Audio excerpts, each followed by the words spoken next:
What's up, Kyuzo here, and for my own entertainment, I figured I would make a diary for the Burning Crusade. Highlights, plans, gear upgrades, I don't know, stuff like that. And we're gonna start with the very last day of Classic. So tomorrow is finally the first day of pre-patch and the Battleground grind. Sadly, I am working tomorrow, so I'll have to join in late, and hopefully my add-ons aren't fucked up by the new game version. So before we head into the future, let's have a look at the past. So when they announced the Burning Crusade Classic, I was honestly, first of all, surprised. I've heard rumors they might do it, but it was just speculations with, not an ounce of proof. And here we are. We're getting Burning Crusade. And, I was so hyped, out of my mind. So when World of Warcraft first came out, just about all of my friends started playing it, but I had no interest in it, and honestly, I didn't even know what it was. I just heard Warcraft, and I just assumed it was another RTS in the series, and I just don't really like RTS games. I had fun playing Junes, back in the 90s, and StarCraft, of course. But I only really played StarCraft with my friends locally. It wasn't until the Burning Crusade that I started playing it, and out of all people to introduce me to the game was my nephew. He got the 1 week trial, and I watched him play a little, and then I got my own 1 week trial shortly after, and as soon as I hit the level cap of the trial, I had to buy the game, and at the same time give up my life. Like, holy shit! Like, the whole world of World of Warcraft was just so incredible. It was like nothing I've ever seen before. It was just absolutely amazing. I got to play this. So the Burning Crusade has a very special place in my heart because that's when I first started out, and it's when I first learned that Alliance are just absolute immature assholes. So after a few months of playing Alliance, I swapped over to Horde, and everything was normal. It was great. Normal people, mature people, grown-ups, and it just blows my mind that to date, that still holds true for the majority. Like, Alliance are just absolute assholes. And I sacrificed an immense amount of sleep during the Burning Crusade and Wrath of the Lich King. So luckily for me, when they posted the patch notes for Cataclysm, I could finally go, fuck that, I ain't touching that garbage expansion. And quitting World of Warcraft was like quitting heroin. Like, all of a sudden I had my life back. And it took only about a year, I think, before, guess fucking who, my nephew dragged me into vanilla private servers. Like, hey, I found this really cool vanilla server, you should join in. And at first I'm like, no, I ain't going back to that fucking shithole. But then again, I never did get to experience vanilla. So I played there for about a year. I believe the server was Phoenix, and then after a year-ish, they released a Burning Crusade private server. So, and I was there for like another 6 months or so, ish. And then I came back for a couple of months to retail when Pandaria got released. And honestly, I did not really understand the hate for that expansion. When everyone watched the trailer, everyone was like, "Nope, this is an April's Fool." But I loved the expansion. I thought it was great. I had a lot of fun. But I may also have loved it for the wrong reasons, because literally all I did was pet battles. Holy shit, that was fun. I did very little dungeons. I did no raids. I just pet battles all day. Anywho, soon after, is when I started playing Path of Exiles for the next 8, 9 years. And here we are again, full circle. So I came back to Classic a couple months ago to prepare myself for the Burning Crusade. I had very little gold and I decided to bank up. I actually quit Classic 3 or 4 months in. I didn't do any raids, but I leveled 3 characters to 60. I grinded my Shaman to Exalted in Aldrich Valley. I spent my money on 2 epic mounts, my Shaman and my Rogue. And then I bought the Aldrich Valley epic mount on my Shaman. And then, of course, the 2-handed mace and the ring. So, I had very, very little gold. I can't remember. It was like under 1,000 maybe. So my goal was simply to get a minimum of 6,000 gold. So with 6,000, I can buy Epic Flying Mount immediately as I hit 70. Ideally, I would love to have 11,000, so I can also buy the 22 slot bags. Currently, I have, give or take, I think 7,000, a tiny bit less than 7. And I think that's more or less where I'm gonna land in the end, because I'm not gonna grind gold during the pre-patch. I also leveled up a druid on my second account, solely to farm Maraudon. Like, I had this amazing idea, I'll just level up a druid, get mining and herbalism on the druid, and just run Maraudon for Mithril and ghost mushrooms, and because Maraudon is just the absolute most chill way of making money. Like, there's no competition, you can take breaks, it's just heaven for grind. Well, yeah, it's just heaven for picking flowers in there. And the plan for all this was to, like, while I'm farming Maraudon for Mithril and Ghost Mushrooms, I would be on my main account, I would queue for Battlegrounds or, whatever. I do believe Ghost Mushrooms will still sell very well during the Burning Crusade, because they're needed for the Demon Slaying Elixir, and you want the Demon Elixir more than anything in Burning Crusade than Classic. Now, something everyone else will be doing is filling their quest log with completed quests and turn-ins, so that they can hit almost 62 before even stepping foot inside the Dark Portal. And that is a solid try-hard plan, but sadly I completed just about every quest in Azeroth on my characters, except apparently my Shaman. Now, most of the recommended quests are raid quests, so I can't do that. But what I have done, just for the sake of it, since I had the opportunity, is I filled what I could with Silas's quest. Now, you see, some of these are not listed as... What the fuck are you laughing at? Now, some of these aren't listed as completed. That is because the required quest items are actually in my bank. And, just about everything here is a quest item, So I filled up Silas's. I think I have 1 or 2 chain turn-ins. Like, I'll turn in a quest, and then it tells me to go to another NPC close by, and I get another completion immediately. Sadly, I did complete almost all of the Stratholme quests. I wasn't really aware of the strategy then, so there's like a good 8 quests or something you can do in Stratholme. So sadly, had I saved those, I would have saved time.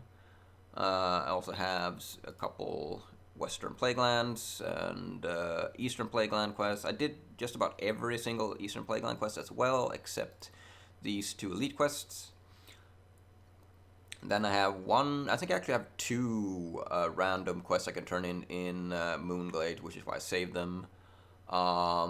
Then I have the Winter Spring quest. Now, this in pre-patch is going to change the rewards. So this quest chain is actually going to give me a trinket, spell damage trinket, or attack power trinket. I think it's like 50 attack power. So hopefully it is like actually going to change the rewards here, so I don't have to like do the quest again. I mean, all I really have to do is abandon it if that happens, but then again, almost everyone knows about this new reward. So if I have to abandon it, then, it's going to take me forever to kill it again. Also, I do have I'm not gonna do this one because I need to be neutral and I'm only unfriendly, but I have a couple. Like I have this one, I think, begins a quest. I also farmed up Core of Element, Dark Iron Scrap, Savage Farms and stuff, because the first time you turn them in, I think... Yeah, this guy wants like 30 bone fragments, for instance. The first time you turn it in, you get XP, and then the second time it's a repeatable, and I don't think that gives XP, but... Yeah, so here, once I've like turned all of this in, I'm not really sure of the order I'm going to turn them in. Probably going to start in Silius and end in Eastern. So once my quest log frees up a little bit, I can turn in scraps, elements, fronds, bone fragments, and crypt fiend parts. All of these in this one spot for some extra experience. I'm not really sure how much XP I'm gonna get for all this. I'm hoping, 61 plus. I'm not really sure. But whatever I can get, I'll be happy with that. So the auction house has been down, so I have to farm these myself. Like, I don't think like Dark Iron Scraps, Fiends, Bone Fragment, and Core Element, I'm pretty sure are super cheap. The Savage Fronds have been a little bit random. Then again, every server have their own, they have their own prices. But if you'd like to farm them yourself, Core of Elements and Savage Frond I farmed in Fellwood. Let's see. Here in the Iron Tree Woods. So in the water or along the waters you have the elementals for the Core of Elements, and then just around, you just walk in a circle, but on the land around here you have trees that drops the Savage Fronds. So it took me probably like an hour to do that. The drop rate isn't great. You're getting like 1 per 5 or 6 mobs or something like that. The bone fragments, both bone fragments and crypt fiends you can do Scolemans or Stratholm for, but if you want to solo it, for the bone fragment I just did Fellstone Field. My plan was Ruins of Andorhall, but wasn't really a whole lot of skeletons there. It was mostly zombies, so the drop rate was horrible. But up here it was pretty okay. Tons of skeletons in the fields. For the Dark Iron Scraps, actually we'll do that last. We'll do this in order. Crypt Fiend parts. WoW had actually told me here. So I went there the other day and I found 1 crypt mob, and I was like, what the fuck? Well, I guess I'll have to do Scolemans or Stratholm then. But then I went back here because I figured maybe it just shares spawns and I have to kill like boars or whatever. And then by accident I found this cave here. And this cave here is super long and has a ton of these crypt mobs. So it didn't actually take me that long to get the 30 that you need. Also, there is a roaming elite in there that is kind of dangerous. And he alone dropped me 6. So I was dual accounting this, so it was pretty easy to kill him because I was 2 accounts. For the Dark Iron Scraps, you just do, it's in this area, you just do Searing Gorge, kill random dwarves all over the place, and the drop rate was actually horrible. I think it took me like almost 2 hours to get the Dark Iron Scraps. Alright, so this Shaman is going to be my main in the Burning Crusade. In the past, retail, Burning Crusade, and Wrath of the Lich King, my rogue was always my main. Towards the end, we had cleared everything. So my rogue was dumb geared. I swapped to, I was actually playing 2 servers and 2 guilds. I was raiding literally 7 days a week. We had 25-man raids on the main with my rogue, and then we had 10-man heroics on my rogue, and then we had 25-man heroics as well, and then we had like 10-man alt runs, and we had 25-man alt runs. And then I had another main guild with 9 real-life friends that I was maining with my Feral Druid tanking. So I was like quite literally raiding like 7 days a week. All of Wrath of the Lich King was... Anyway, that was the past. What happens next is 2 weeks of Battleground Hell. I will be getting the Warlord weapons for my Shaman. I haven't really decided on the axes or the maces. I mean, the axes look way cooler than, I mean, the maces look awful. But I'm not an orc shaman, so since I'm not an orc, I will, in the Burning Crusade, go Hammersmith. Well, I'm actually already Hammersmith, but the maces are kind of better if you're not an orc. So, I mean, I just don't know which one I'm getting, or which ones. I kind of want to say maces, since I will be using, the blacksmith maces. I mean, I say maces, but it's main hand only instead of one hand. I mean, eventually they will become one hand, so you can dual wield them, but I don't know when that's gonna happen. All of us feels a little robbed on this change. I mean, they're following the timeline, I guess, but also, I mean, we're getting the 2.4.3 patch, I believe, and the main hand change was done in 2.3. So yeah, I'm still gonna craft the mace, because leveling blacksmithing has been the most horrific fucking thing I have ever done. It was so fucking expensive. You need like 1,000 of every bar and stone. Then, meanwhile in engineering you need like one copper bar and you're at 300 already. But yeah, since we're Tauren, I will be going for the mace. So my thought process currently is to grab the Warlord maces. I won't have to struggle for the weapon skills. But then again, I could or should get one of each. Get one axe and then one mace. They're one hand and not main hand, right? Yeah. But yeah, I could or should get one of each, so I can also get weapon skill for axes, since I don't know what my offhand's gonna be eventually. Kind of screwed if it ends up being a fist weapons. But yeah, I mean the stats and DPS on the mace and the axe are exactly the same. Even the same weapon speed as well. So it doesn't really matter. Honestly, I think I'm gonna get one of each, just so I can, even out the weapon skill if needed. And I'm most likely keeping these to level 70. The Nagrand Arena weapons are slightly better, or just on par, actually. Honestly, I don't even know if they are better, but they're fairly even. So most likely, I will be keeping these to 70. I'm probably not even swapping until I'm 70 and I can craft the blacksmith mace and then get a random dungeon, blue or heroic offhand. So hopefully getting the weapons won't take too long. I have done some PvP, stacking up some marks, and later tonight I am, in a few hours actually, I think I'm gonna do some more PvP to stack up marks. Like currently there's a cap of 20, but if you get more marks when they're capped, they end up in the mailbox, and they sit there for 24 hours before they get deleted. And tomorrow they're gonna increase the cap. I can't remember. Is it 100 marks you can have then? Because yeah, whatever's leftover marks you have in the mailbox, you can just take out. So I think I need like 40 Arathibassin. So we're probably gonna do a lot of Arathibassin later today. But yeah, hopefully it won't take too long, because once I have the weapons, I will be doing Battlegrounds on my rogue for the full Warlord set.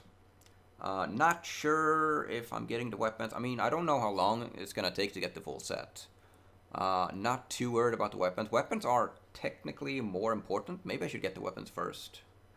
But I really, really do want the full set. For the aesthetics, but also because it's an amazingly good starter kit for Outland. For rogues at least. Like if you look at the class sets, like the majority of the class sets I feel are kind of awful. Like the elemental set is, for shaman for instance, is kind of garbage.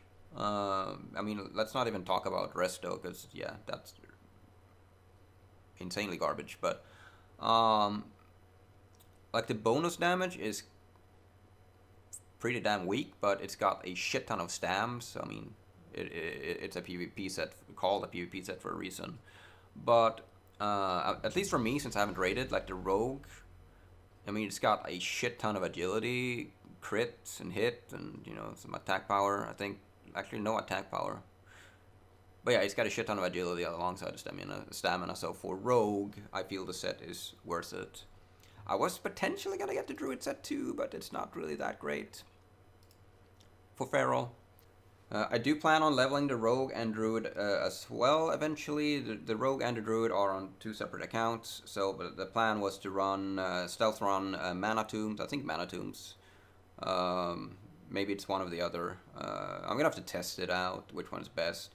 Rogue still has mining.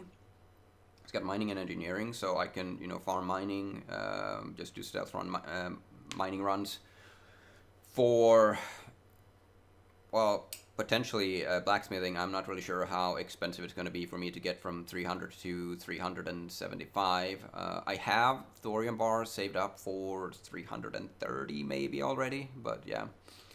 Also, it's going to be good money. And the druid has mining and herb, so it's a lot of money I can get out of just doing some random stealth runs there. I also need a rogue at 65 minimum for doors and lockboxes and shit like that.